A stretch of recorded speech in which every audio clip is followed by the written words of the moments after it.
I was very excited about exploring this world of hip hop and R&B. It's fascinating to me. I love R&B and hip hop, but I also have a bit of hate with it right now, and just the direction that it's going in. And I thought it was very interesting to put a character in this world that's struggling under the complications, which is really for females having to come out so hypersexualized to get noticed. But if it's not authentic to you, then it's really at the expense of your soul.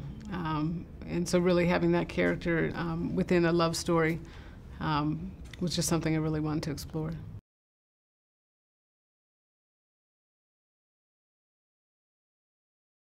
Music is a huge part of my process. Every script I've done has its own playlist.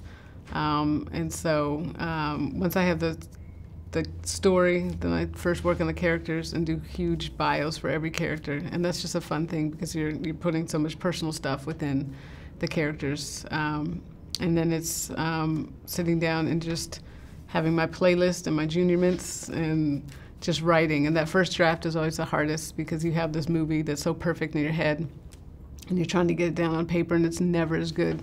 But what I've learned over the years is just keep writing, just get it done and get it down, because writing is rewriting.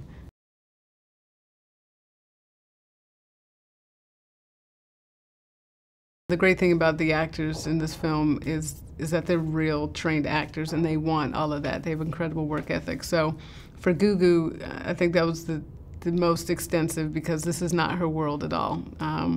And so it was really indoctrinating her into this world, and it was making mixtapes of the music that Noni would be hearing every day. It was putting her with the real people in the industry, so it was important for me to get Laurieann Gibson, who's the artistic director and choreographer for Lady Gaga and Nicki Minaj and Katy Perry.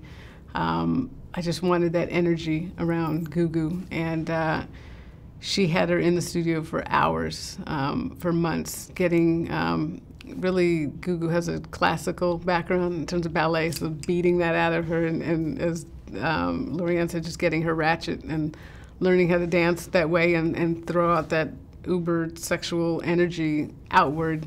It was getting her with the dream. That was somebody I targeted early on. A great writer and producer who writes with Rihanna and Beyonce, and having her in the studio with him, getting her with a vocal coach, Deborah Bird, who works with all the American Idol and The Voice contestants. So again, surrounding her with the real people. Kim Kimball, who did the hair, who does Beyonce's hair and Shakira's hair.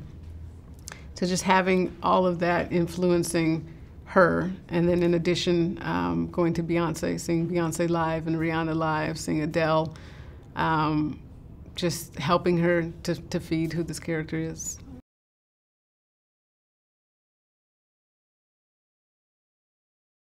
With Kaz and Nate, it was about the cop and putting him with real cops and just understanding what that world is like.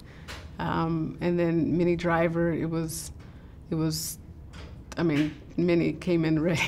But I gave her this book called Relentless by Tim Grover, and it's actually about athletes and how hard you have to push to become a closer. And I thought that was really interesting for Minnie's character as somebody thrown into this industry and a female in the music industry trying to be a boss, so to speak, and how male-dominated it is, that she would have the mentality of you do everything and anything to get ahead.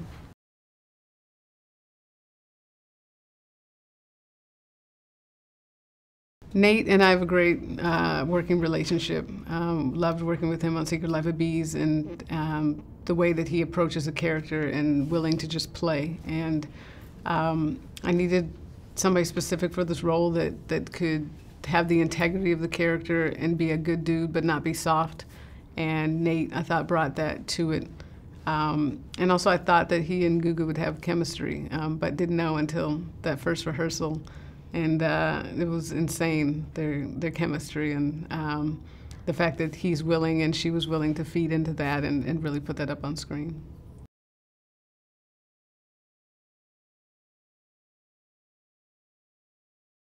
She came into her audition, and this was 2 years ago, so she was a complete unknown. And the character was originally written as an American singer, so she came in with an American accent and did the audition, and I saw the film as she was talking, and that doesn't always happen. It rarely happens, in fact. And I just got so excited. And the second half of the audition was she had to sing Blackbird by Nina Simone, and was praying that she could at least hold a note. And she was really good. And I didn't know prior to it, but she has a whole history in musical theater. So I knew she was the one. And then after the audition, we sat and talked about her connection to the character and the script, and she was speaking in her British accent, and it just seemed so much more interesting to go with that, and it felt like it gave the film a more global feel and made the character Noni more interesting. And Gugu just has this innate vulnerability. You want to watch her, but she's also so magnetic. It's so obvious that she's a star. And I love that, but also love that she was an unknown, so that an audience is going in and can believe that she is this diva, this pop diva, as opposed to if I'd gone with a musical artist, the audience would put all that baggage onto the character and think, am I trying to make a comment on that singer?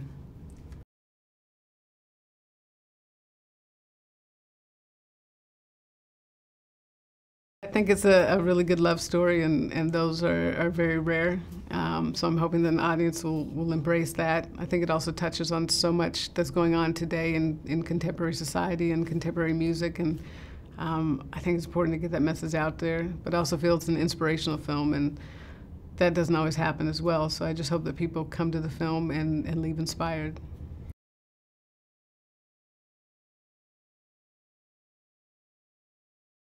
I just want them to be able to go and see a character that sheds all of this persona that people are so in love with, the floss of it, and really understanding what is really happening underneath that, and knowing that it is okay to be authentic to yourself, that who you are is good enough. And if nothing else, that's what I want young people to get out of it.